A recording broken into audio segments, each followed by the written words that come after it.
পানি থেকেও টাকা বেশি খরচ করি। আয় আয়। কি বাড়ি রে ভাই? কে? আমি খোলা। ও আসছো? হুম। আসেন ভাইয়া।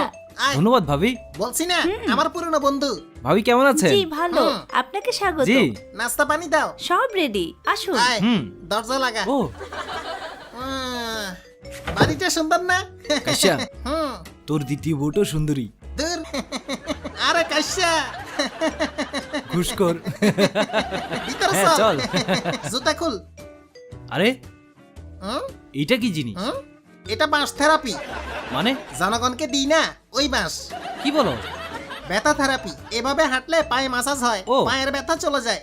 আচ্ছা আচ্ছা, দারুণ তো। পায়ের তলায় প্রেসার পড়ে তো, ব্যথা থেরাপি। দারুণ জিনিস তো। আমার পায়ের ব্যথা যাবে নাকি? হ্যাঁ যাবে যাবে। এইভাবে হাঁটি তাহলে। জনগণকে বাঁশ দিয়ে বাঁশ থেরাপি নিচ্ছি। কত টাকা ঘুষ খাবি রে? হ্যাঁ হ্যাঁ শুরু কর। ও হো হো, কাতুকুতু লাগে রে। হ্যাঁ ওইটাই থেরাপি, অনেক উপকার। সত্যি নাকি? রাতে ভালো ঘুম হয়। হুম? তোরে মিথ্যা বলবো? হুম। ঘুষ ছাড়া ফ্রি উপদেশ বাসায় fit দিলাম। করতে হবে। দিব, তোরেও বাঁশ দিব। দারুণ। চল।